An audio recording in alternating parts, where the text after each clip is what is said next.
Welcome back, guys. Another episode of Unranked Podcast. We have myself here, Grant, Elijah.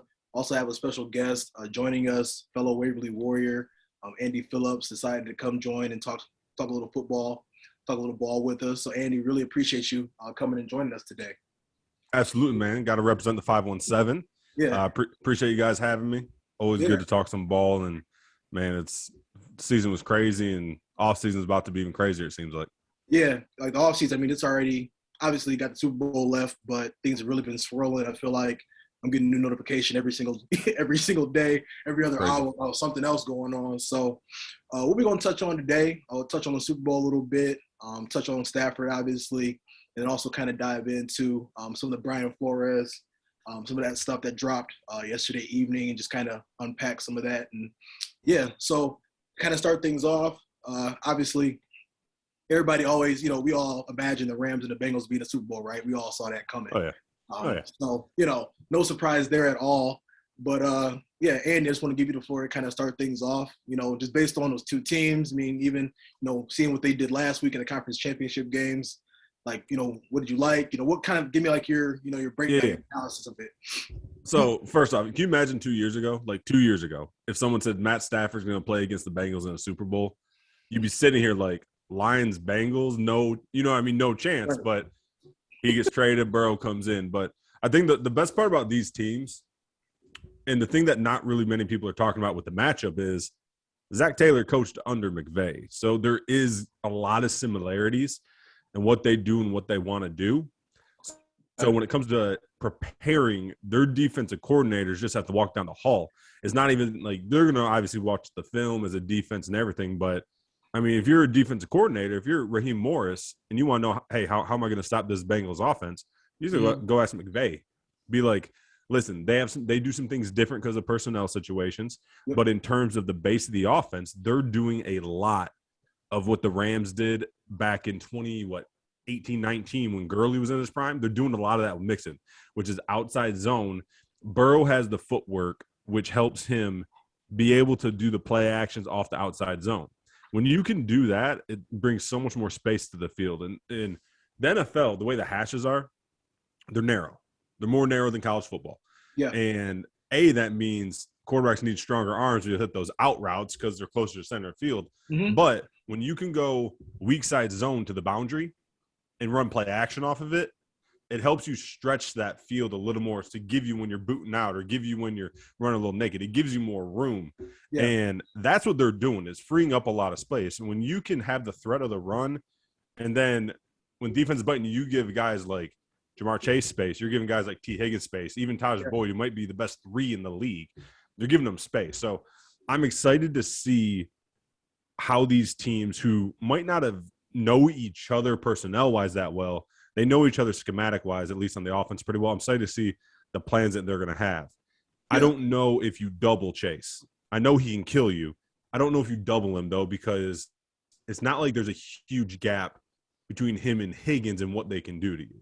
Mm-hmm. And if you're going to double Chase, you're going to get killed by Higgins and Boyd, and I think that's a risk I'm not sure if Morris is going to take. He might be okay with, hey, Chase can have his seven catches. It's okay. Yep. We don't want to take him completely away and let Higgins get 8 and let Boyd get 7. I think that will be interesting to watch. And then on the flip side, how are they going to stop Aaron Donald? Because the weakness – I saw what Jeffrey Simmons did to that team in round 1. Jeffrey Simmons he's a dog. He is – I thought he would have been all-pro. If I had a vote, I would have voted him with Donald all-pro. But the gap between the two, there's still a gap. Right. So what he did with 3 sacks and pressures and everything – in round 1, if they can't figure out how to stop Aaron Donald, it doesn't really matter the plan that they have after that. Because there's nothing where, when people ask you, hey, would you rather have a few years ago, would you rather have Khalil Mack or Aaron Donald? Now, would you have TJ Watt or Aaron Donald? Give me interior pressure all day. Because interior pressure messes the entire play up. The entire play. If you have a rock solid interior protection, TJ Watt can come off the edge. If you can step up, the play is still intact. As soon as that interior pressure comes, the play is done, and half the field is over because you're rolling one way or another. Right. How they plan to stop Aaron Donald will depend. I mean, it will affect the rest of the game plan to see if they can even make it close. So, because they're not going to be able to play how they did versus Tennessee and win this game. They're not. is not going to be good enough because they didn't play great that game. Right. Joe Burrow showed a lot of guts, got hit, sacked 9 times, came back. But they're not going to be able to play that brand of football and win a Super Bowl. So I'm excited to see they're planning on stopping 99 because that's going to affect if they can even get into the other stuff I was talking about earlier. Yeah. And on the flip side, they got to, it's not Tannehill on the other side, it's Stafford. So exactly. Big. Who's hot? Yeah. Because there's 115 passer rating in the playoffs. Right. There's a lot of times in that game where, the defense, the Titans defense really kind of like kept them in it to where, they get a couple of them sacks that the Titans got. Like if the Rams were able to get some of those sacks, like that's going to turn to points to where it didn't with Tennessee. So, exactly. I agree with you. I feel like interior pressure, obviously, like you're not able to put a tight end there, try to nudge the end or, nudge the D lineman before they go out and do a route. So it's one of those things where, like you said, as soon as they, get in the middle on their play is pretty much blown up. And yeah, obviously the Cincinnati Bengals, their O-line is pretty weak. And on the flip side, I'd be interested to see, just how Stafford is able to attack the Bengals defense. They've done a really good job of just they have this good bend but don't break going defense as far as they're giving up plays. They gave up 21 in the first half to the Chiefs, but they only gave up 3 the entire second half, and that 3 was in the last 10 seconds of the fourth quarter. Right. It'd be good. It'd be a good little matchup. What do you think, Eli? No, I mean, I second a lot of that. I personally, I know I brought this up last week on the podcast, how other than college, I wasn't horribly familiar with how I didn't watch a lot of Joe Burrow in the NFL yet. So this last couple of playoff weekends for me have been just an introduction into his game in the NFL. And I would say he's definitely proven himself. He's a baller. And even to take 9 sacks in a game and stand up it's strong and deliver passes down the field and come up with a victory in your first playoff game, that shows a lot of guts of what you're made out of. So that's first things first. But I'm going to say I think the Rams have this. I think we're all talking about the defensive line, whether it's Aaron Donald or Von Miller or Gaines. I think they're all very, very formidable players and are going to be the key to this game as far as how much they can just disrupt the quarterback, disrupt the run game, and hopefully give Stafford short fields to make it easier for him. And I think Stafford looked back at what Patrick Mahomes did last week and say, I just have to not make the same mistakes. Let me go ahead and take this couple of yard sack versus a 30-yard sack. Let me just, let me live to play another day, play a little more conservative. I know that's not Stafford's name of the game. He's kind of a bit of a gunslinger, but I think he understands the magnitude of this game and understands that it's really on me just to not mess things up because of how well our defense is playing. And that's kind of what I'm really looking forward to. You talk about the Cincinnati Bengals defense. I'd be interested to see how they're going to play the Cooper Kupp, Odell Beckham. Who are they going to just, they're picking and choosing literally every other drive of who they're targeting. And it doesn't seem to be very easy for any defenses to stop. So I'm very interested to see, who Eli Apple plays or who, how they decide to play their hand as far as defensive goes. But I'm personally, I'm thinking the Rams are probably going to take this in a defensive route is kind of my personal opinion. And what you mentioned about Cooper Kupp and Odell, the thing nowadays that's so much different than even 5-10 years ago. If you scroll through Twitter enough throughout the season, at some point you're going to see the Ocho Cinco Chad Johnson clip with Bill Belichick before the game when Bill comes up to him and goes, basically, don't even worry about it today. We're doubling you the whole game. You're not going to see the ball. And Chad's like, come on, man. It was funny, but today these coaches, man, I saw a stat a couple years ago that Kyle Shanahan motions or shifts pre-snap 71% of the time. The reason they do that, and then they're lining, the other thing is you're seeing a lot more. When we were growing up, Moss, T.O., Ocho, those guys were your X and Z receivers. They're on the outside. Yep. You know what I mean? Nowadays, you're seeing Devonta Adams, you're seeing Cooper Kupp, you're seeing these guys in the slot because it's harder, A, to get the matchup you want in the slot, but B, that's where they're motioning all the time and pre-snap shifting. These coaches are so smart at getting their guy open. That's why it's everyone's talking now, how can you not stop Kupp? That's how can you still let Devontae get 15 targets? It's because these coaches are putting them in the spots where defenses can't just say, take away this half of the field because we don't know where they're lining up. So that is going to be interesting. I just don't know what the recipe is for that when you have a guy who primarily is in the slot. Right. And he kills you. Sorry. He kills you with the slow amount of catches. You know, I mean, he'll have 3 catches for like 17 yards. And you're like, oh, we're doing good. And then he'll burn you for, 50 yards after the catch, because he kind of lulls you to sleep. Exactly. You're thinking, we're not doing that bad. We're checking him, and then all of a sudden he's very shifty. And then, Odell Beckham, he's been more open in the last couple of games than I've seen him in quite a while. And that's just because he's having the secondary corner on him, or they're having the safety over the top to, be on Kupp side. So, I think it's, like you said, with McVay and how much of an offensive genius he is, it's going to be real interesting to see what else they can continue to cook up. It's going to come down to, can you get pressure? Because if you give those guys time to get open, they're going to get open. Right. 100%. Yeah, just to kind of piggyback on that a little bit, obviously the guy with the keys to the whole machine car making everything go, Stafford, obviously started with the Lions. We all grew up watching them. Some of us weren't the biggest fan of him, but I think after he left, we all appreciated him, especially after this season, how much we miss him and how much some of us maybe did not appreciate him enough. So just kind of ask you, Andy, what have you liked, since Stafford has made the transition over to the West Coast, and just kind of getting your thoughts on that just past season. My favorite part about it is it's not like he was a one contract guy in Detroit and bounced. Like, he gave him 12 years, which is plenty. I mean, guys like Troy Aikman don't even play that long. You know what I mean? And so to give a place that is a perennial loser, not saying the people are, but just in general, the place, the organization just does not win. To give someone 12 years, that's why I think people are okay with him leaving, because people understand what he went through. And my favorite Stafford stat in Detroit was he won 74 games in Detroit. 38 of those, he had to lead a game-winning drive. You know what I mean? So 38, more than half of his wins could have been losses like that. Mm-hmm. That shows how poor the organization is and shows how much he had to put him on his back. Yeah. And there's a reason why, and I think we saw it, especially when we saw him play, Tennessee with those 2 horrible pick sixes and stuff like that. Yeah. I think it was time. You already alluded to it, man. He doesn't have to do that stuff anymore.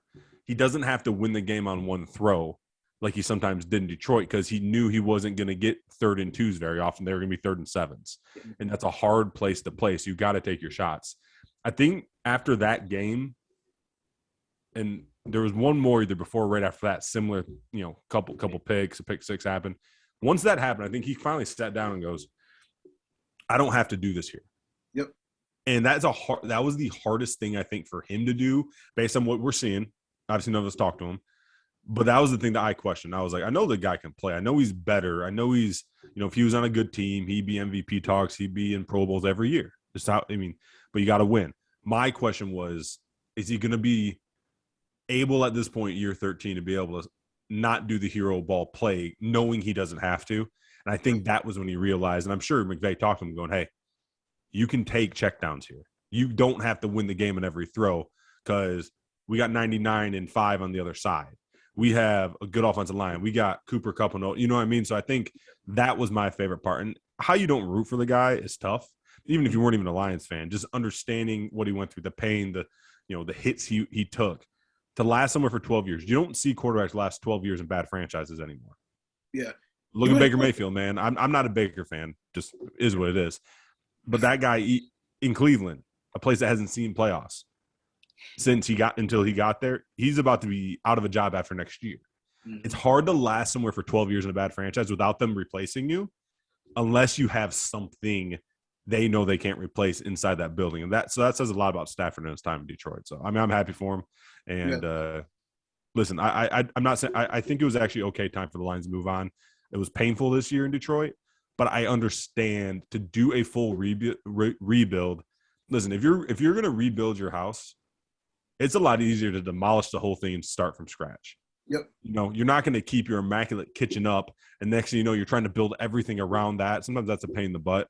I think tearing down the entire thing was the right move, and also let the guy who did so much for your city, let him get a real shot. Yeah. Yeah, I'm just glad that they, kind of let him decide where he wanted to go. They didn't try to ship him off to like Houston or Jacksonville. Right. They did him right by that. But it's just crazy to think back. I mean, like he literally went from like the worst team in the league to, upper echelon, that top tier, top 5 to 8 teams in the league. And we all saw this coming. It's always been crazy. Like I always tell Eli, like I'm like, they'd be all like, oh my gosh, look at this throw by Stafford. So we've been seeing this shit since we was in like 8th, 9th, 10th grade. Like this is nothing. That? Only difference is that it was in like a losing effort, or is, like I said, one of them comeback wins. Like it was, but we were the only ones seeing it. But now it's just great for like the whole like world to be able to kind of see him like, in the light that they've been seeing him in this year, like do what he's been doing the entire time. Because I always said I feel like he has good arm talent as Mahomes, Aaron Rodgers, like all those guys. He's right there with them. The numbers don't lie either. He's right up there with them in the numbers game too. 100%. Yeah, and me and Grant talked about this last week, and just him getting this one Super Bowl, if he can get this under his belt, he's considered in a completely different light than present day. That I think there's his stats are right up in the top 10 as far as passing yards all time. I think he's right shy of 50,000. 400 passing touchdowns, and if you put a Super Bowl on that resume, you're kind of in the same light of a lot of quarterbacks that we view as Hall of Famers, not like guaranteed first ballot. So I think this is a lot riding on this, and considering if he can get this one done, they're going to come back with basically the same team moving forward. So he can really rewrite a lot of his final chapters write a lot of his final chapters and put him in a completely different light. With a Super Bowl appearance, a Super Bowl win under his belt, I can't say enough how just how happy I would be for that to happen. And I think it's amazing just how quick things can change when you start winning. When it comes to the Hall of Fame, I looked this up last year when Phillip Rivers retired. Because I always actually called Stafford Phillip Rivers East. Yeah. Yep. Like they're kind of the same. Like their numbers are always high, but never got an MVP vote, never first team All Pro. At this point last year, neither one was ever in a Super Bowl. And I was looking, and everyone kept saying Phillip Rivers is for sure Hall of Famer. And I'm like, I get the player himself is, but will he get in? So I did some digging. There's only been one quarterback in the Pro Football Hall of Fame currently that doesn't have either a Super Bowl, an MVP, or a first-team All-Pro. And that's Warren Moon, who spent his first 6 years in the CFL. So they kind of understood, like, this dude came over in his prime, still made 9 Pro Bowls. Yeah. So had the Oilers in meaningful playoff games. So I think they kind of understood, like, his first 5 or 6 years in the CFL, if those were in the NFL, we're definitely looking at – I think that kind of contributed to the reason he got in. Yeah. So if you're Stafford right now, you have no All-Pros, no Super Bowl, no MVPs. He needs at least one of those if history tells us how voters are going to look at him. So if he can get the Super Bowl to start, now those numbers he put up in Detroit actually mean something. Right. Until then, his numbers look like Matt Ryan, where it's like, yeah, the question will come down to, well, are his numbers like this because the era he played in? That's what it's going to be. But if he gets a Super Bowl, now that will help justify the numbers that he put up in Detroit. So if he gets a Super Bowl this year, if he doesn't, let's say he just in it, the next year he wins an MVP. He needs something. He needs one of those. For sure. History tells us. No, that's good. I didn't know any of that, so that's a good point. And to the Phillip Rivers thing, I think him having LT, very early in his career, having a couple of playoff. I think they maybe went to the championship game. Yeah, I think they had they definitely had a couple of good runs. I think that is reason why he's given a pass. Now, after LT left, his career looks identical to Stafford's. And where it's like one year they throw 38 touchdowns, next year it's 24 with a bunch of picks, and it's like you're kind of like they never string together 5 straight like all Pro Bowl type seasons. There's always a couple like is in there, and I mean, Phillip was in, I believe, 2 AFC Championship games, lost both times to the Patriots. The first one was in the LT years, and he played that game on an torn ACL. And that was like, everyone was kind of like, that was kind of a pass too. The next one, they went up to Gillette and got smoked. So at that point, it was kind of like, it is what it is. But yeah, Phillip's going to be interesting because he has Pro Bowls. Matt Stafford doesn't, I think he has 1 Pro Bowl. So Phillip at least has the Pro Bowls, but at the end of the day, No MVP, no Super Bowl, no first-team All-Pro. I'm Yeah. very curious. He's going to be the one. If he gets in, Stafford might get in even without one of those three. Yeah. I call the category that Stafford's in, it's like the but category. Yeah, he has good numbers, but, he's a great player, but, and I think he can definitely get out of that category next weekend if he can bring it through. So, for sure. Yeah, just wanted to also ask you too, Andy, me and Elijah, we do a lot of draft analysis, kind of trying to understand, what the Lions need to address, things along those lines. What do you kind of see? Obviously, you're going to have a top 3 pick. You're going to have a pick probably 31 or 32. Also going to have quite a few picks in those, second, third round, second day. What do you think they need to target? What are your thoughts there? To me, they're a team that they need so much best player available. And I've been having down the line, there will be something that comes out, but I've been having some great conversations with people and who know how this stuff works. At this point, especially that high, you're going for value. Yep. Unless you need a quarterback. That's the only thing that trumps it. But this isn't the year to get a quarterback at number 2 because these quarterbacks, a lot of them, late first, early second round grades. Don't worry, 2 or 3 for sure will go probably top 15 because of the league itself. Yeah. But if I'm Detroit, sitting there at number 2, if I'm Jacksonville, if you can't trade out of it, I take an O-lineman. I take the kid out of NC State personally. I like Ike Nwanu more than I like Evan Neal. I think he has more upside. I think Evan Neal loses his balance a little bit too much for my liking. Gets a little head heavy at times. For being as big and powerful he is, he doesn't impose his will enough for me. And if you're not going to impose your will, you better be unbeatable, and he can still get beat, where Icky is just nasty. I mean, his balance issues are when he's just out of control, getting after people. Yeah. You can work with that. So if I was Jacksonville, I'd go that route. Assuming they do that, Detroit has their pick of the litter in terms of best player available and probably go defense. I go Hutchinson. I think I like him more than Thibodeau. I like him more than Jermaine Johnson, who's coming off Florida State, who's tearing up the Senior Bowl this week, who will probably see him sneak into the top 10 based on that performance. So I go Hutchinson. I think he's the complete package there. I don't think he's Chase Young level prospect, but he's not too far away from that. I think he's an instant impact player. He's got a motor. Second first-round pick. I was really hoping. My favorite quarterback in this class is Malik Willis out of Liberty. I think he has the best arm. I think he's the most athletic. I think he's powerful. I think he's a souped-up Jalen Hurts. That's what I see out of him. I think he has a lot more arm talent than Jalen Hurts, but can do a little bit of everything like him. I was hoping before this week, I'm like, all right, if the Rams lose in the NFC Championship, we're looking at, the Lions about 28. If Willis doesn't have the best Senior Bowl, maybe he falls down there, and you can get a quarterback to sit for a year, learn, develop with Goff for one more year. However, rumors out of Mobile this week in the Senior Bowl are Willis is the best one there, and that includes Pickett. I saw that. From Pitt. So I think we're looking at Willis probably going top, for sure top 20, maybe top 15. So Lions probably won't get him. So to me, if you're sitting there and I want to be in a rush to get a quarterback. If Pickett or Willis fell, I'd be okay with them taking him. But if you're sitting there at 31, 32, best available, I'd probably go secondary at that point. Get your edge rusher, get your secondary, move on from there. But you can't go wrong getting best player available if you're a top 5 team because you clearly need help. Yeah. What about – because I do kind of look at, they had a lot of guys out, the Lions did, as far as on the defensive side and offensive side too.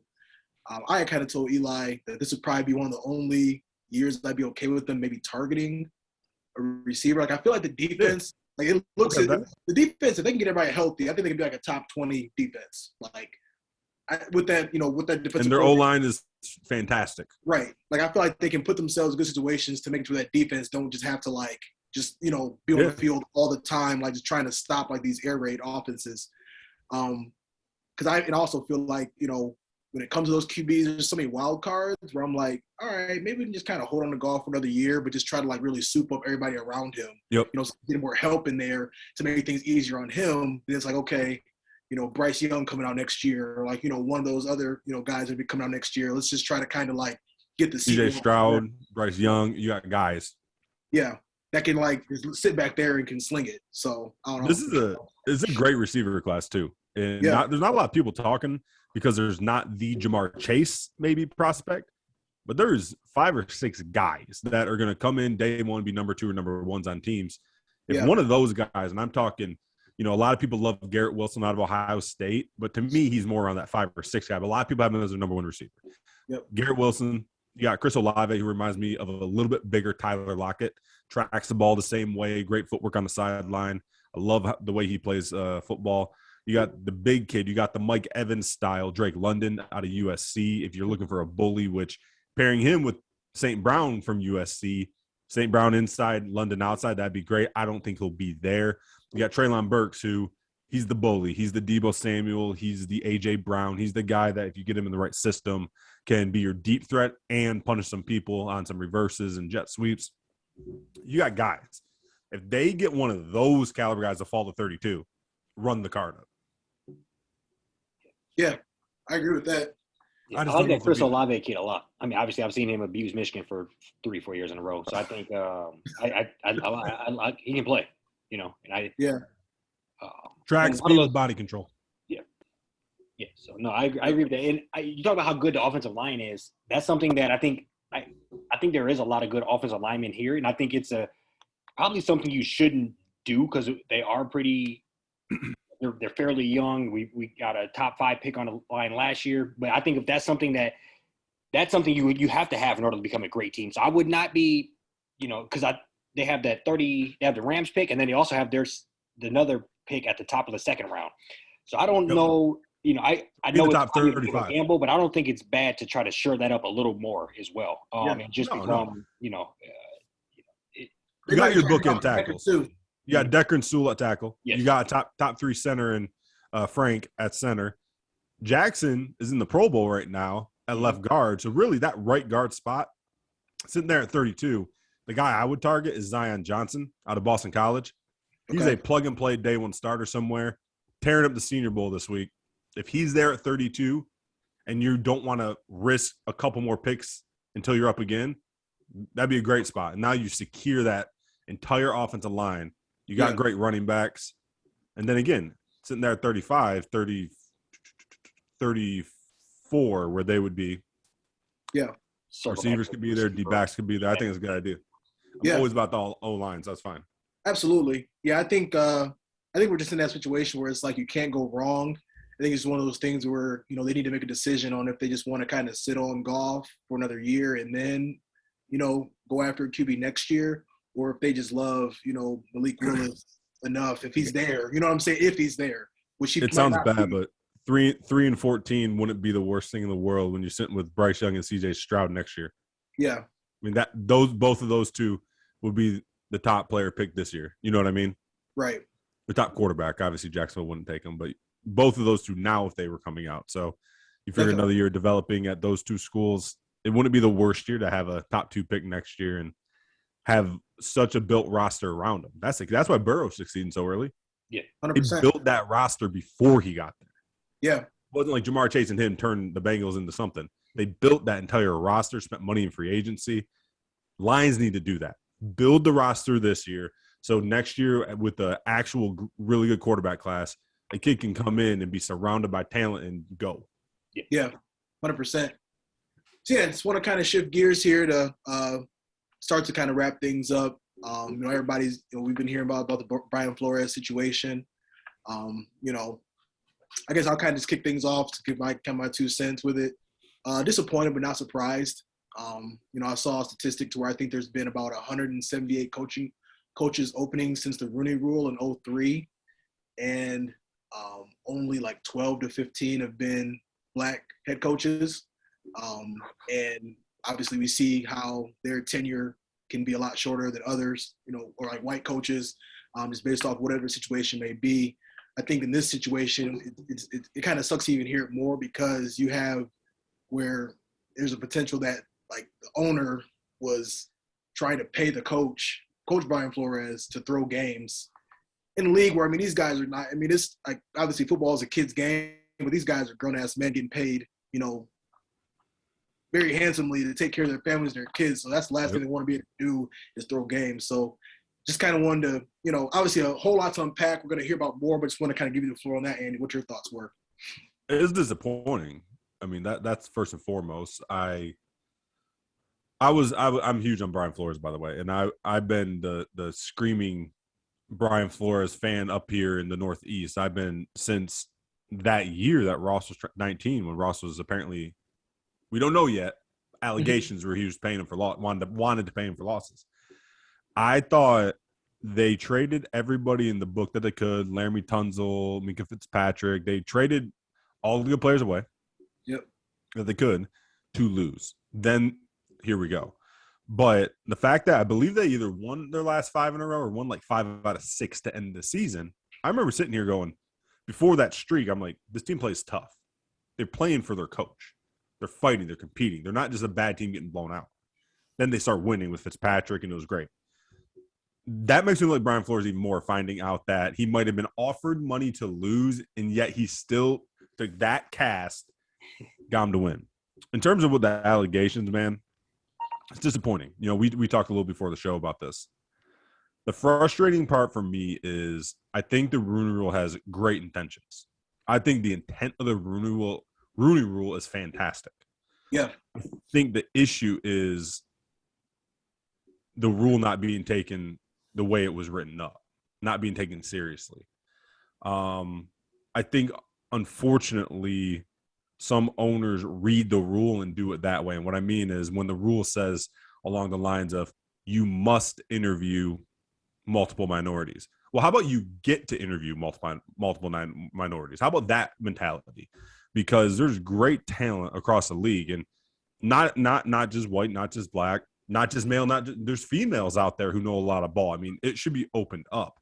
So how do you do this? If you're making people interview, but they already have the guy they want, how do you get them to take these interviews serious without just checking a box? And that's why the only thing I could think of, and there's a lot, there's not a lot. I mean, we don't know a lot. I think a way to start, though, is giving everybody a platform to showcase their talent, to showcase their personalities in front of the future hirers. So every March, I would have a convention, make it mandatory that owners show up, part of the league. They have these events a few times a year that owners have to show up. Make it mandatory, owners show up, and then invite any coordinator in the league that wants to come. And for a week, you're sitting there and you get to present on a topic of your choosing in front of every single owner in football. So it'll be 31 owners, and then Mark Murphy from Green Bay, the chairman, will come down. You get to present on the topic. You get to talk about something that's important to you that would make you look good in their eyes, because then you get to do these happy hours, meet and greets. You get to talk to these people, let them get to know you, because you're sitting there now as an owner. You know nothing about, say, Eric Bieniemy. Let's use him as an example. You know nothing about him, but you know that the Chiefs' offense is good. And you're an owner. These owners, they're billionaires on yachts. You think they're watching film? You think they know what cover 2 is? You think they know what a G scheme is on offense? They don't. So having them watch film on this stuff, they're not going to know how good Eric Bieniemy is. Right. But if you take a billionaire owner and you have him sit there and listen to Eric Bieniemy talk about the importance of X in the locker room, or the importance of cover 0 beaters, then in 2 years when you have a job opening and you go, that Eric Bieniemy really intrigued me, I want to talk to him more. Give them an opportunity and give them the platform when these owners don't think it's just checking a box. I think that's a way to start. Do I think it's a solution? Hell no. There's a lot more needs to be done, but that's an option. Because right now, if you're just checking a box, that's defeating the purpose of the reason they even made the rule to begin with. So it's disappointing, man. But I mean, Brian Flores, if you think you got something to stick up for, salute to you, because this dude would have a job this year and he would have one next year for sure. And now we'll see if he even gets one. Yeah. Yeah. No, I just to put my 2 cents in. I think Grant said it best, that it's not shocking for me. I think this is something that when over 70% of the league is black and there are one coach that has been on that franchise for 15 years, it begins to make you wonder, what exactly is needed or required for what are they looking for in these people? And somebody like Eric Bieniemy, I think is a great example because he's been running that offense for 3 or 4 years now. Obviously, Mahomes is an awesome quarterback, but I don't know if he same situation, if it's a random white guy, if they're not already given the opportunity, if they're not saying maybe it's Andy Reid really rocking that show, or maybe it's so and so. It's all along with Holmes. So it really makes me wonder, what exactly are they wanting? Hugh Jackson also come out today and said that he was paid for losses. So maybe this is a bit more common than we're really anticipating. Right. I think did he finish? He probably wasn't even in Cleveland for 2 years. So I think he got fired halfway through Baker's rookie year. Yeah. So 240 or something like that. It's like a crazy record that he had. Yeah. Yeah, no. So it just makes you wonder, what exactly is happening behind the scenes here in a lot of places. I think I'm not sure how much we'll even find out. I think it might just get swept under the rug. We don't know how much. I know Kaepernick was paid for the wrongdoings that was done to him. I'm not sure that ever was released. He's never been back in the league, and it might be one of them situations where it's just, we're kind of stall him out, and wash our hands of it, and who'll see, who knows what really happened. I'm hoping. I heard Mike Greenberg on Greeny for ESPN. He said something today, which he believes. He put it good. He goes, "I think that this is him saying, paraphrase. He goes, I think Roger Goodell and Troy Vincent and the NFL guys working at Park Avenue really want to make changes. Yep. The problem is they're hiring people to work at Park Avenue. They can't hire people to work in Jacksonville. They can't hire people to work in Denver.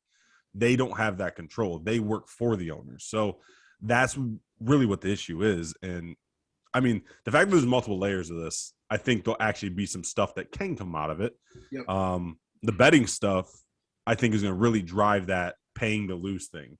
Because now that you're partnering and allowing gambling on your league, you can't have owners trying to pay off coaches and essentially hope that they fix a game. Yep. There's going to be some ramifications for that, in my opinion. And at the very worst than that end, you're going to see maybe more tight-shipped and maybe more security around those situations. But, yeah, in terms of the Rooney Rule, in terms of what Coach Flores is saying, listen, man, if the Giants knew that Dable was their guy, but they couldn't hire him until they interviewed another minority, yeah, it's a shame on the rule in a sense, in my opinion. Because, listen, maybe they interviewed Dable, maybe they interviewed Flores, and they still go with Dable. Okay, if that's the route you want to go. But to already basically tell enough people where Belichick finds out 3 days before you interview Flores, that's a flaw in the system. And when Flores said today on one of the shows he went on, I read it, he said he was humiliated.